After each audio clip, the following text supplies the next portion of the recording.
Welcome to the Food Startups Podcast. Danny, how's it going, man? Are you tired? My man Matt, yes I am, and thank you for asking. Just got back home after running a 20K race a few hours outside of Medellin, and man, my feet are killing me. So you finished? I did finish. I'm a pretty strong runner, and I always I know how to pace myself well. I was running in the jungle in a place called Santa Fe de Antioquia, and it was pretty fierce, but thankfully made it to the finish line. Great. I have never ran in Santa Fe, but I visited there on a day trip, and it's a really nice place. So we'll link up to a few TripAdvisor or travel links to Santa Fe in case you guys ever want to check it out. Yeah, Santa Fe is the old colonial capital of Antioquia, and it looks a lot like Antigua in Guatemala.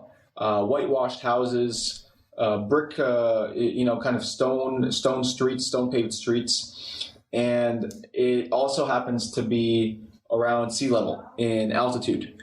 So it's actually really, really hot if you're down in the little town. Our run went from about 0 to, I think, about 800 meters high. So it was a little bit cooler up there. Now, Danny, I think you were talking about a recent visit with a local store, and they were having trouble understanding sugarcane. Is that correct? Yeah, so Matt, I think at the end of the episode, we'll get back to this. But yeah, I had a pretty interesting experience because in Medellin, there are some awesome store owners who really care about what they stock.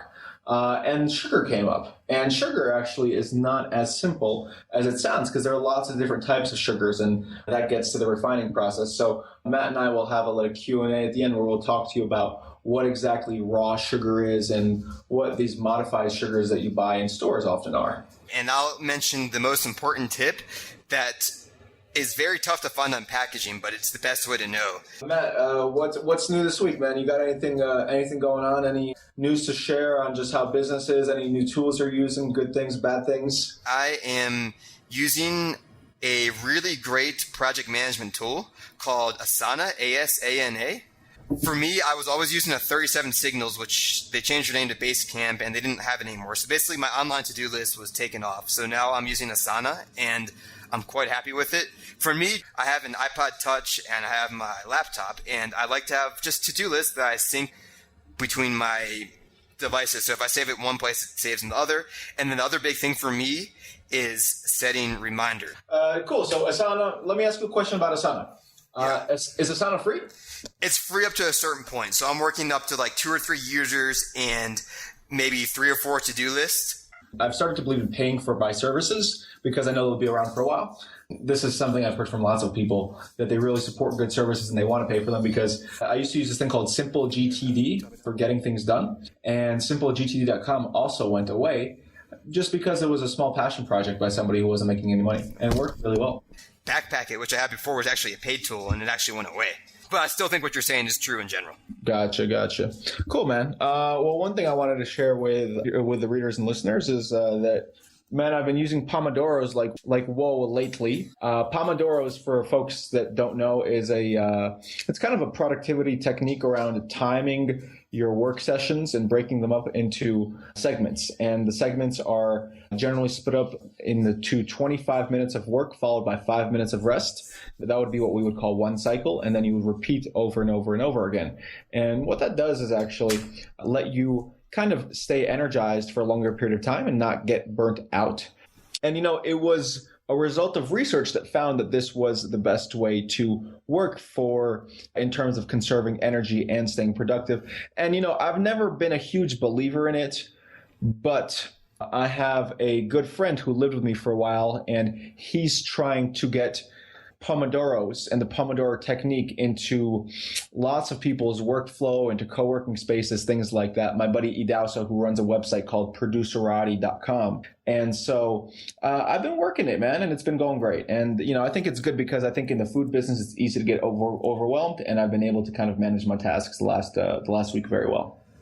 Should we continue, Matt? Yeah. And I want to... So, Danny, today we're going to talk about the state of food. What do we mean by the state of food? Well, listen, I think that the food industry in the past 5 to 10 years has really changed a lot. There's been a lot of creative destruction, a lot of things becoming more popular as far as certain niches and sub-industries, and a lot of other sub-industries kind of falling out of the positive opinion of the crowds. And so I think it's worth it to kind of touch on some of these big topics in food, and also take a look at how we can actually actionably work within these sub-industries or these niches, or find a way to have a company around these. Right. And most of these are kind of based on some type of crisis, whether it's a crisis in the media, a health crisis because people are getting sick, or global warming, things like that. And one thing I wanted you guys to know, that a lot of people don't know, that crisis in Mandarin is composed of two characters. And one of those characters is danger, but the other is opportunity. Excellent. I think that basically gets to the heart of what we're talking about today, that there is a lot of opportunity in the obstacles and in these different challenges. So let me introduce the first thing that has been going on in Vermont in the past month. Basically, Vermont's government has been trying to create a GMO, that's genetically modified organisms labeling law. And that would basically require all food companies that use GMO ingredients in their foods to label their packages as such, to label them as having GMOs, and also to not be able to permit natural, or words like natural or 100% natural or all natural on packaging, which is huge. And basically on May 8th, after passing the Senate and the House of Reps, on May 8th, the governor of Vermont signed that into law to come into effect in just 2 years, on July 1st of 2016. So I think that's huge, Matt. I think that GMOs, they're a very interesting topic, really controversial, because there's on one hand a really poor reputation that GMOs have seen in the past few years. Some people don't think that GMOs really have proven to be harmful in any way. And then we've got a small state in the Northeast that's actually doing something about it. It's almost like the way some activists view GMO. It's kind of like the reform for cigarettes, where you have to put, don't smoke if you're pregnant, this can cause lung cancer type thing. They want to try to make that type of thing to put on labels on what you eat, not on just what you smoke. Absolutely. And, I think that if we're looking at this topic through the lens that we're presenting, as far as turning this into an opportunity, I think that on the one hand, there is a big opportunity for many small companies to not use genetically modified soybeans, to not use genetically modified corn. Those are the two biggest crops in the United States that are genetically modified. And so if you're a soybean producer using growing organic soybeans that are of a non-GMO variety, you might have your crops go soaring in demand in the next few years, because this might kind of lead to a rush towards non-GMO soy and corn. On the other hand, another opportunity, and this is something that I'm pretty sure Mark Cuban would speculate on, is, hey, listen, maybe you should be a labeling company working in Vermont, because what's going to happen is that you're going to need to have packaging, or at least some part of all packages for anything that's non-GMO, that is going to have to state that. And so you're going to need a distinct label for everything in Vermont relative to the other 49 states, unless other states join the non-GMO labeling crowd. So that's another opportunity, I would say. My advice: if you're a corn or if you're a soybean grower in the United States that isn't growing GMO, then you might want to expand your operations, look towards the market, towards what products or what different food manufacturers might be willing to go with non-GMO soy or corn, and otherwise look at the opportunities there might exist for packaging companies that are versatile and that will work with the state of Vermont to make sure that the different foods there do abide by the new laws. Well, I think we should move into our next topic. And Danny, I guess this actually affects guacamole, doesn't it, in its own way? It affects guacamole. It affects margaritas. Yeah, big deal this year. We've kind of heard of different food shortages in different parts of the world. When my mom was living in Poland in the 1970s and early 1980s, she never saw citrus fruits, maybe got to eat an orange once a year. But this year in the United States, there's a lime shortage. Limes have gone up in price from about $30 a case to over $200. And this is something that's kind of unprecedented, huh? Yeah. Not knowing the whole history, but this is an immediate crisis. This is an immediate danger and an opportunity. What type of opportunities do you see here, Danny? I mean, I did a little bit of digging into this, and it looks like the actual cause for this has not only been just climate effects, basically big storms that have caused a harvest to come later than usual.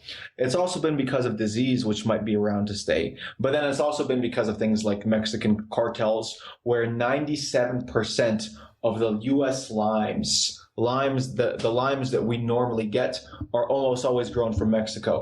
So if I were somebody who knew a little bit about the lime industry, and let's say I were living in or had business connections in, not Mexico perhaps, but another country in Central America or Northern South America, and I knew what kind of specifications different sorts of suppliers needed, I might start exporting a little bit more.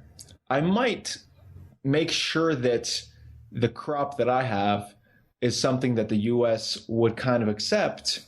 And heck, I would maybe really scale that up. Yeah, and I wonder if this is an opportunity for companies that may really be dependent on limes to, whether it's recipes or finding other ways to use similar products, maybe different types of citrus fruits, right? So if you're always recommending on your packaging to use limes, maybe you find a solution to use a different type of fruit and alter your recipes, knowing that people are having more difficulties buying limes. Definitely. And I think that, this is something that, I'll be honest here, this is in the sort of the perishable foods industry that I'm always hesitant to leap into.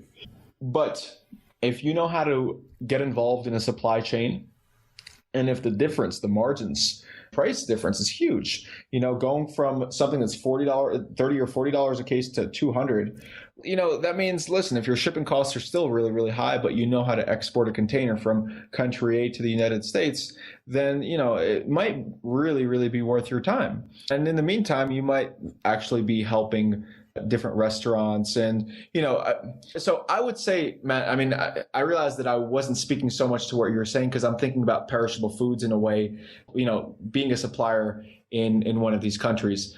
And I wonder what would be the way to kind of pivot from the lime shortage if you're, let's say, I'm looking at if you're a restaurant that uses a lot of limes, if you're a bar that uses a lot of limes. I mean, I would really find out what the end consumer of the who the end consumer of the lime is, and look up and down the supply chain and kind of see where I can wedge myself. That's broadly what I would say. Got it. Awesome. Yeah. So, just continuing on. So, something real that I would be looking out for other opportunities like this. If I'm a supplier of perishable foods to the United States or to any country in the world, I would kind of make sure that I know what the risks are to my produce, and what the opportunities might be in a case like this. Anyway, let's move on to the third topic. Matt, you want to go ahead and introduce it? Yeah, let's talk about an exploding superfood, usually known as the Goldenberry, sometimes called gooseberry, but usually best well known in the United States as the Goldenberry. In Colombia, it's called uchuva. Now, they basically passed a very interesting type of legislation in the U.S. that's going to make it a lot easier for Colombia to get uchuvas into the U.S. And when I say exploding, let's put it this way. Based on stats from the article that I have, in the last 12 years, like 2001 to 2012, Colombia has exported about $2.5 million of Goldenberries. But in 2013 alone, they exported $27 million. So this is exploding exponentially.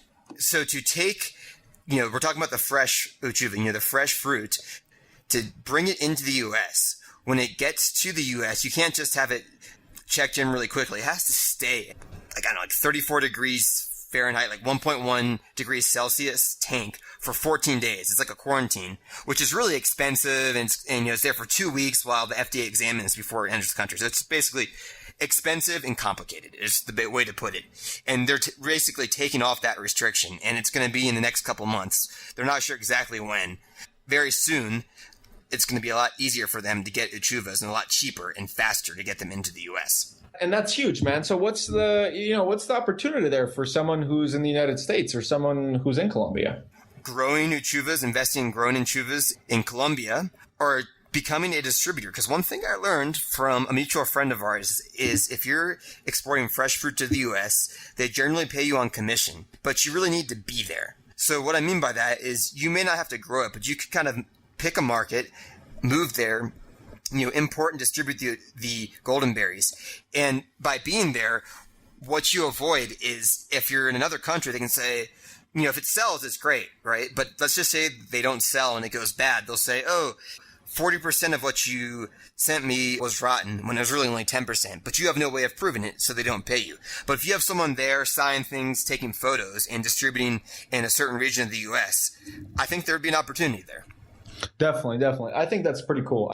It sounds like this growth will continue with this particular superfood. I say that simply because the trends point that way, and because from what I've heard, the vitamin content and also the taste of uchuvas is something that's very high. And so if this were me, I might want to start looking at the uchuva business if I have, let's say, another job or something like that in the meantime, to really start looking at it as a long-term possibility for me to go into something full-time, simply because there's so much scale there. Just focusing on uchuvas or focusing on uchuvas and one or two other commodities that you're importing, might be something that could be really lucrative down the line. Danny, so yeah, I think goldenberries is a superfood that we should definitely come back to talk about on the podcast. Now, the last topic we wanted to bring up is the gluten. We talked about non-GMOs, but another incredibly popular topic is being gluten-free. We published our first nutrition spotlight on the website this week called All Gluten is Not Created Equal. We discussed that, yes, gluten-free. Everyone's looking for gluten-free. But when it comes down to it, things are just not that simple. There's some people that have celiac disease, but that's about 1% of the population. But most people that have gluten allergies don't have celiac disease.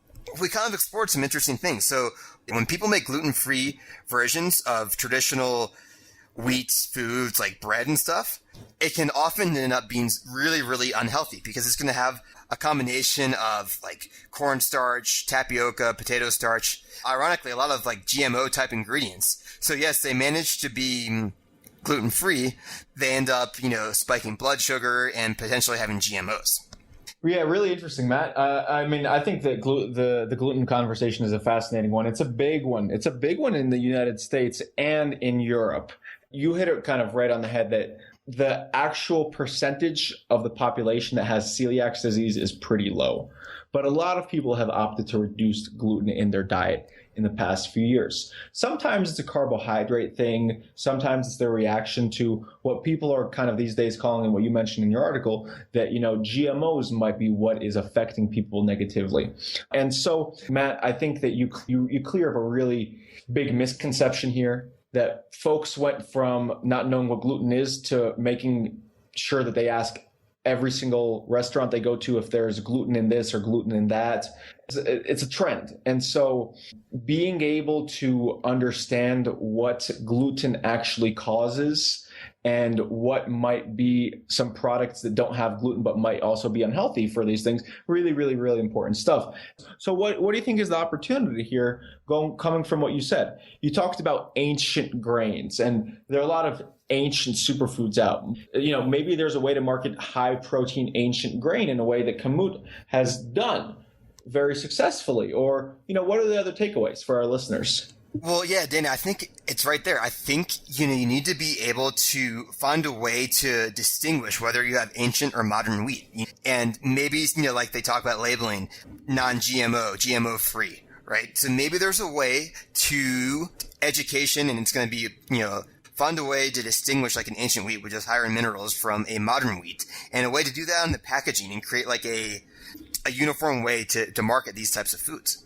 Absolutely. And I think that goes back to just whole wheats and whole wheat foods in general, which have seen a sort of resurrection in the United States in the past few years. Look at companies like Bob's Red Mill that has produced whole grains for years and has really undergone a great deal of growth simply because of the way that they process their grains, where they process their grains in stone mills, where they don't refine their grains. When refining wheat, it takes away rich nutrients in a way that stone grinding does not. So there are lots of different ways. And if you're a new company, I bet that there are different things that you can explore and that you're in a niche that's going to be growing. Ancient grains definitely, I would say, has potential.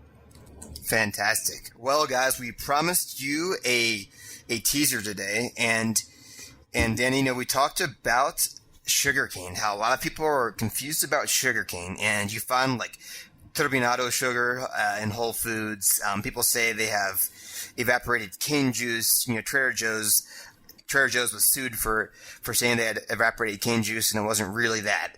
And the most important thing to distinguish a sugar between raw and is whether it's been centrifuged. And when I say centrifuge, I mean has it been spun.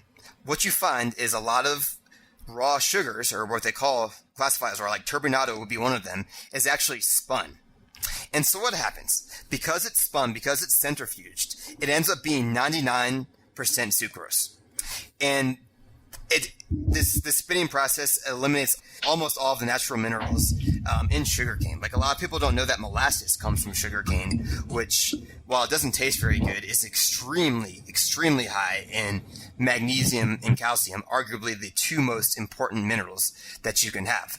So if you can get a non-centrifuged raw sugar, organic being even better, you're getting down to the healthiest kind of sugar. Cool, man. That's fascinating. It's fascinating because raw, we've touched on some pretty interesting trends in the episode today. And, from looking at non-GMO to looking at gluten-free to looking at superfoods, we come to raw.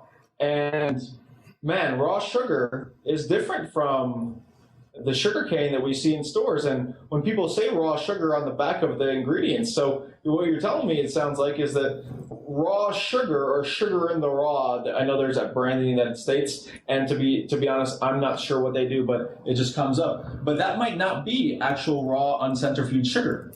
Pretty sure it's turbinado sugar. I don't believe it's raw. I can't say 100% sure, but it's actually a little bit more complicated to have non-centrifuge sugar and work with it for a lot of like permits and other types of considerations. But yeah, it's really frustrating being a consumer, because I would say the majority of people that say they have raw sugar, maybe it's raw in some type of form, but the fact that it's centrifuge, it doesn't really matter because it's going to end up being 99% sucrose.